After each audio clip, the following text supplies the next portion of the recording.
Have you ever imagined what it would be like to actually step inside a video game? I mean, really leave the couch behind, ditch the controller, and just walk into a completely different world? Well, that kind of sci-fi idea is actually happening right now, right in the middle of New York City. We're going to take a look at Immersive Gamebox, a place that's completely rewriting the rules of how we play. So what's the big difference here? Traditional gaming is awesome, but it's usually you, a couch, and a screen. Immersive Gamebox flips that completely on its head. Here, you are on your feet, you're working together with your friends in a room where the game is literally all around you. It's the difference between just watching the adventure and actually being in it. And this isn't some tiny niche experiment. We're talking over 500,000 players who've already stepped inside. That's a huge number, and it proves that people are hungry for this new kind of fun, something social and interactive that gets you off the couch. Okay, so how in the world does a plain, empty room suddenly become a pirate ship or an alien planet? Well, the magic is all in the technology. It's this really sophisticated system that's designed to make you completely forget you're in a room at all. So let's break down how this whole thing actually works. The secret sauce is something called immersive technology. And it's not just one thing, it's this powerful mix. You've got projection mapping that paints these incredible virtual worlds on the walls. Then you have motion sensors that track your every single move, and you've got touchscreens built right into the walls so you can physically interact with stuff in the game. The whole point is to make the tech just disappear, so all you're left with is the pure experience.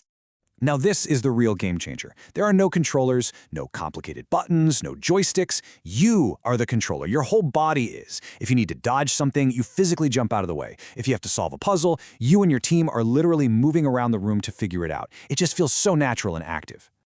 So these are the key ingredients that make it all happen. The motion sensors act like the brain, knowing where everyone is. The projection mapping is the artist, creating the world around you. The touchscreens turn the walls into part of the game. And then, wrapping all of that together is 360-degree sound, which really sells the illusion that you are somewhere else. Of course, all this amazing tech is really just the stage, right? The real fun comes from the games themselves. And the good news is, there is a huge library of adventures, so you can find something for pretty much any type of player. And the variety is really impressive. You could have families working together on a fun little pirate's treasure hunt. But then, more serious gamers can test their wits with something like Codebreaker Chronicles. They even have seasonal games like a spooky haunted labyrinth around Halloween, which gives you a reason to keep coming back. And you don't have to block out your entire day for this either. Most of the games last somewhere between an hour and 90 minutes. It's kind of the perfect amount of time to get totally lost in the world without feeling worn out. All right, so let's say you're ready to try this out for yourself. What do you actually need to know before you go?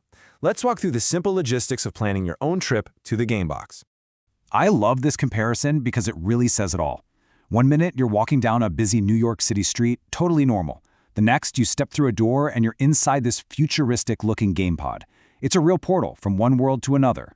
And you can find that portal at a very real address, 123 Essex Street, right in Manhattan's Lower East Side. It's super easy to get to, which is great for anyone looking for a spontaneous adventure.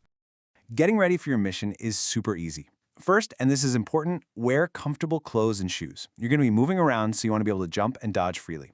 Second, try to travel light. They've got lockers, but it's just easier. And finally, try to get there about 15 minutes early so you can get all checked in without rushing. So the big question, what's this going to cost? Well, prices start at around $45 per person for a 90-minute game. When you think about other entertainment options in the city, that's actually a pretty good deal for something this unique. And hey, if you think you're going to get hooked, it might be worth looking into a membership. We saw this quote from a regular visitor, Alex, who said the membership saved them $80 on their last 3 visits alone. So the savings can add up really fast. Now, here's a pro tip. Book your spot online beforehand. You might be able to walk in and get a spot, but this place is popular. To avoid showing up and being disappointed, especially on a weekend, just book it online. It takes 2 minutes and guarantees you get to play. Okay, so we've covered the what, the how, the where, but it's worth taking a step back and thinking about the bigger picture. What does an experience like this really mean for the future of fun? Is this just a really cool arcade, or is it something more? And I think this is where it gets really interesting. This is so much more than an arcade. It feels like a real glimpse into what social entertainment is going to look like. It's all about sharing an active experience, bringing people together in a physical room to play in a digital world. It's making gaming collaborative again, instead of isolating. So that really leaves us with a fascinating question to chew on. As our physical and digital lives keep blending together, could this be the new blueprint for a night out? Maybe this active, social, and totally immersive experience isn't just a game, it might just be the future of how we all play together.